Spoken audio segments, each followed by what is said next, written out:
East End boy. East End born and bred. Yep. And obviously football must have been the great love growing up, the great consuming passion growing up. And you get to play for West Ham. For my team. I mean, did your whole family support the club? Yeah, absolutely. Mum, dad, aunts, uncles, granddads, nans, the whole family. Originally, I lived in East Ham for about 18 months, and like many East Enders, moved out to sunny Essex. Yeah. But the family was very much West Ham, and I think I know all clubs are different, but I think West Ham fans are a little bit different. I think you, as a dad, you don't ask your son to support West Ham; you tell him to support West Ham. And I was told quite clearly, you will support West Ham. That must have felt unbelievable. Oh well, I mean, as a fan, I left school at 15, done my apprenticeship at West Ham, and then within 18 months, that was what I was doing. So for me to be playing with great names like Phil Parkes, Alan Devonshire, Ray Stewart, Alvin Martin, you remember the names, some great players, and all of a sudden I was doing that. And you can see when I scored that goal, it was like, oh my God, what do I do? Because it's my first goal, and I just sort of running and it's amazing. Incredible, really. But you went on through you played for quite a few clubs, but you scored a lot of goals, didn't you?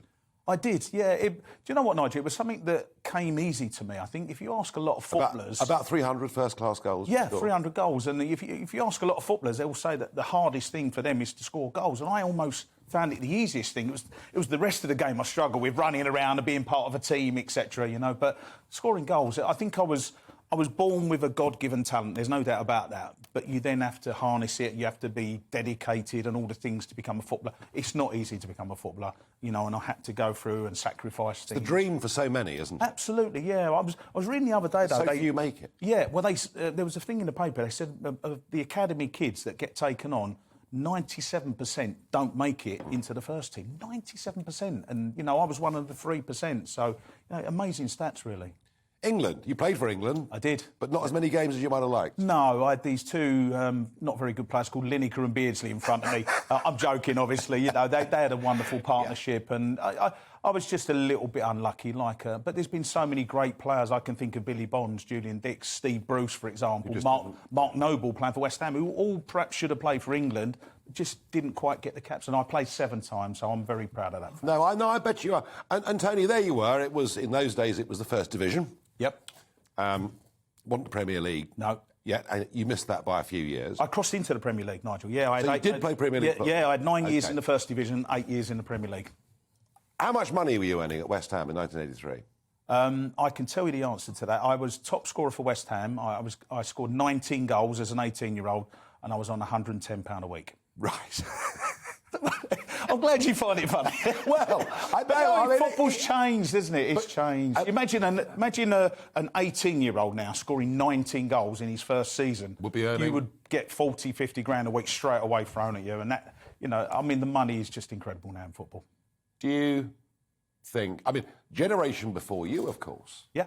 Or 2 generations before you, the Stanley Matthews, and great Bobby players. Moore, Jimmy Greaves, great Jimmy Greaves. They were earning very little money. They was, yeah. And of course you had Johnny Haynes as the first £100 a week footballer. So the great progress has been made. And, am I jealous? Yeah, of course I am. I'd love to earn that sort of money. Of course I would.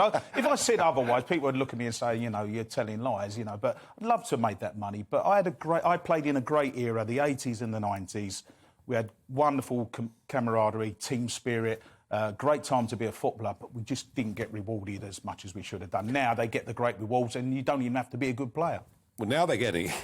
It's true, though, isn't it? That's a typical old pro. Yeah, of course. I said I'm not bitter and twisted. That's the sort of thing Geoffrey Boycott said. Okay, what about cricket today? But the money now is massive. Huge amounts of money. And yet, the behaviour...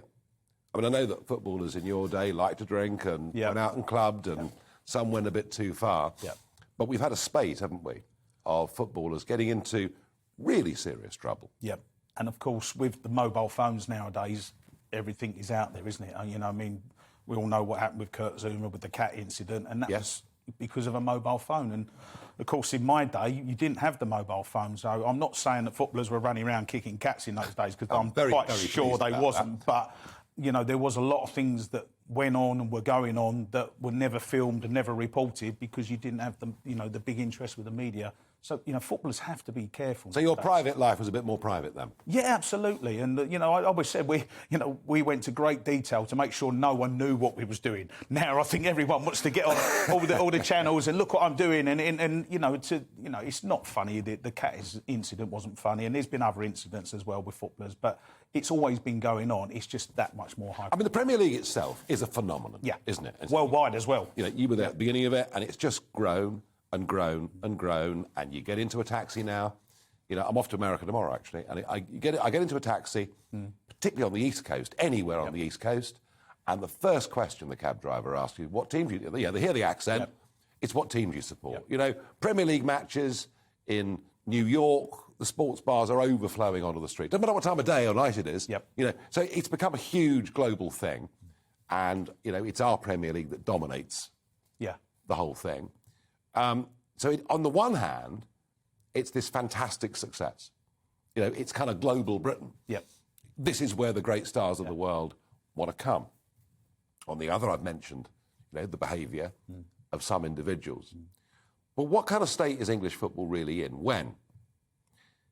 Since we've come back to crowds attending grounds, we've got quite a big spike in violence and disorder. Yep. I'm not talking just Premier League now, I'm talking right the way Lower down. leagues, yeah. Now, this could be a result of everyone being cooped up for a couple of years and they're back out again and don't quite know how to behave. And, when I walked down Wembley Way last July to that European final, I mean, it was almost, and perhaps, I can't say it was a war zone because it wasn't, but it might well have been. The atmosphere was aggressive, nasty. There were cans flying through the air. It was horrific. It was a throwback to the bad old days of the 80s, wasn't it? And, it was unacceptable.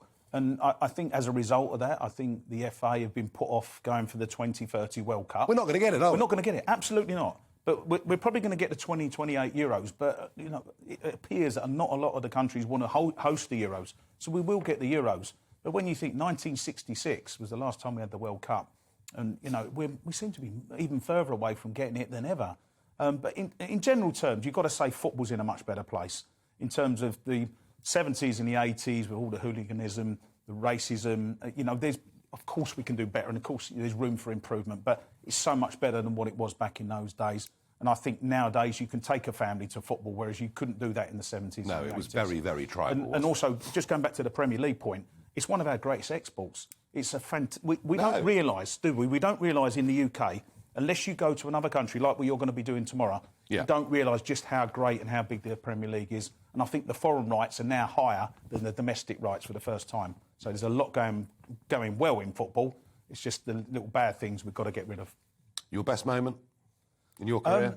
My debut for West Ham, which we just saw. I scored a hat-trick on my debut for Everton. And, of course, representing your country, playing for England was great. And then when I was at Leicester in my sort of late days in the late 90s, I won my one and only trophy playing for Leicester. So, I had 3 great clubs and play for your country, but wonderful time. Yeah, no, that's pretty cool, isn't it, really? And the best player you ever saw?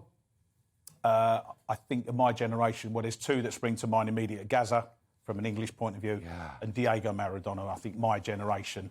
I was just after Pelé, and of course you've now got Messi and Ronaldo, 2 wonderful players. The hand of God, Maradona. Hand of God, Poor old Peter Short. I know. He's never forgiven, he's never forgotten it, and nor should he. But what a player. That first goal you're talking about, but the second goal when he ran from the halfway line was incredible. No, I couldn't agree more. Yeah. And poor old Gaza, such a popular... Yep. Everyone loved him. Yeah. That World Cup run we had through to the semis. Yeah. And what a shame. It is, and Gaza loved football. It's hard when you retire from football. People don't understand because where do you go to get that adulation playing in front of the fans? And Gaza lost that, and he loved playing football. I'm not worried about playing football. But you got commentary. You got commentary, didn't you? Yeah, you got involved in commentary. I got involved with broadcasting, which helped me. I think if I hadn't got involved in the broadcasting, I dread to think where I'd be. And there's a lot of players who don't get that opportunity, and you read all the time. I was just reading on the train up today about a player who played for Birmingham having mental problems, and it's a big problem for footballers because you lose that adulation of playing in front of thousands of fans. But you were at Sky, you were commentating at Sky for 20 years. Yeah, long time. And suddenly, men of a certain age Well, it does seem. Sometimes you don't have to say anything, Nigel. I'm allowing you to say it for me. It seems at Sky that, shall I say, middle-aged white guys suddenly weren't wanted it. Do you know, it's a great shame because I had 20 wonderful years at Sky. I really did. And, you know, to work for a company for 20 years was great. And it was time to move on. And, you know, I'm looking at other things, other projects now. And, you know, there's no regrets. I don't look back and think, oh, that was, you know, rubbish. I thoroughly enjoyed my time and it's time to move on. And, you know, 20 years as a footballer, 20 years as a broadcaster, and we'll see what the next 20 years are. The next stage to come. Tony Cottee, thank you very much indeed for joining me on Talking Pints. Very good.